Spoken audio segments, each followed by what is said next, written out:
আসুন আসুন, এদিকে আসুন, দাদারা দিদিরা স্বল্প দামে নিয়ে যান তরতাজা সবজি। আসুন আসুন।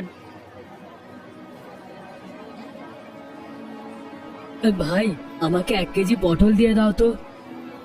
আপনি পটল কিনবেন, তাও আবার 1 কেজি? পকেটে টাকা পয়সা আছে তো? কি বলতে চাইছো তুমি? আমি 1 কেজি পটল কিনতে পারবো না। সেটা আমি কি করে জানবো? কিন্তু আপনাকে দেখে মনে হচ্ছে কিনতে পারবেন না। 1 কেজি পটলের দাম 100 টাকা। কিনতে পারবেন তো? 1 কেজি পটলের দাম 100 টাকা? তোমরা ইয়ার্কি পেয়েছো নাকি? আমি আগেই বলেছিলাম আপনাকে, আপনি কিনতে পারবেন না। শুধু শুধুই আমার সাথে তর্ক করছিলেন। কিনলে নেন, না হলে দোকানের সামনে থেকে সরে যান। এবার কিন্তু তোমার একটু বেশি বেশি হয়ে যাচ্ছে। যা ইচ্ছে তাই পেয়েছো নাকি? হ্যাঁ পেয়েছি। কি করবি করে নে। অনেকক্ষণ থেকে ভালোভাবে কথা বলছি, সকালবেলায় মেজাজটা গরম করে দিস না।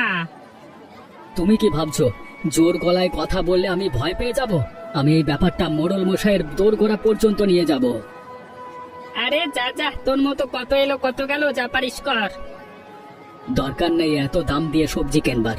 আমি শহর থেকে কিনে নিয়ে আসবো। আর ব্যবহারটা তুমি ঠিক করলে না। হ্যাঁ, পকেটে 2 টাকা নেই, সে আবার আমাকে জ্ঞান দিতে এসেছে, যত সব। ইমরান, আজকে অল্প করে মাছ নিয়ে যাব। কি মাছ নিলে ভালো হবে বলতো? কি মাছ খাবি সেটা তুই জানিস। আমার কাছে তো সব রকমই মাছ আছে, তবে দামটা কিন্তু বেশি। 200 টাকা কেজি থেকে শুরু। এই ইমরান, কি বলছিস কি? আমি বলছি রুই, কাতলা, পোনা মাছ এগুলো কত দাম? উফ, তোকে বলছি তো 200 টাকা কেজি থেকে শুরু। এগুলো 200 টাকা কেজি। তোরা দিনে দুপুরে ডাকাতে শুরু করেছিস দেখছি। সবজির দোকানে গেলাম, সেখানেও দাম বেশি। মাছের দোকানে আসছি, এখানেও দাম বেশি। দেখ ভাই, ধান্দার সময় জ্বালাতন করিস না। আরে ভাই, তুই আমার বন্ধু, আমার সাথে এরকম ভাবে কথা বলবি? তুই বন্ধুই হোস আর যেই হোস না কেন, আগে টাকা পয়সা রোজগার করতে হয়। সংসারটা তো আমাকে চালাতে হবে। আমার হয়ে তুই তো আর চালিয়ে দিবি না। আর নিজের খেতে জোটে না, আবার আমাকে বলতে এসেছে। তোকে বন্ধুই বলেছিলাম, অন্য কিছু নয়। ঠিক আছে, আমি মাছ নেব না, তুই তো ধান্দা কর। বন্ধু বন্ধুর জায়গায়, ব্যবসা ব্যবসার জায়গায়। দুটোকে গুলিয়ে ফেলে হবে না। বাড়িতে বউ বাচ্চা আছে, ওদেরকে খাওয়াতে হবে। তোর বাড়িতে তোর বউ বাচ্চা আছে আর আমার বাড়িতে নাই নাকি? তোরা এরকম জোর জুলুম করবি? কি ভাবছিস আমি সহ্য করবো? কখনো না।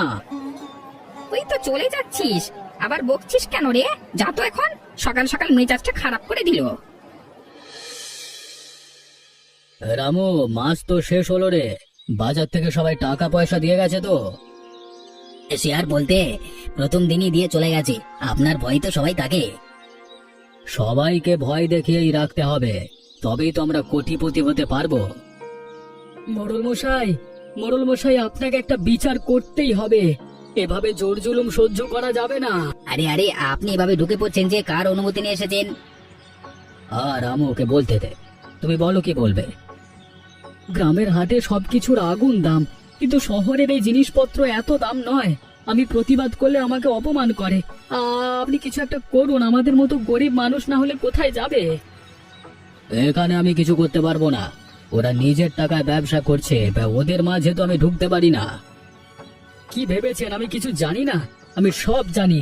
প্রত্যেক মাসে ওদের থেকে আপনি টাকা নেন, তাই জন্য আপনি ওদের কিছু বলেন না। এই, মুখ সামলে কথা বল, মেরে বউ ভেঙে দেবো।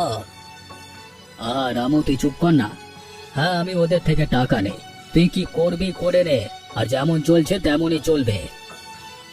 আপনি কি ভাবছেন আমি কিছু বুঝতে পারবো না? আমিও শহর থেকে জিনিসপত্র নিয়ে এসে এই হাটে কম দামে বিক্রি করব। দেখি আপনাদের দোকান থেকে কারা জিনিস কেনে। তাহলে শুনে যা, এই গ্রামে একটুকু মাটিও তুই পাবি না দোকান খোলবার জন্য, বুঝলি? আমিও দেখে তুই কোথায় দোকান খুলিস। আমার সাথে লাগতে আসছে যত সব।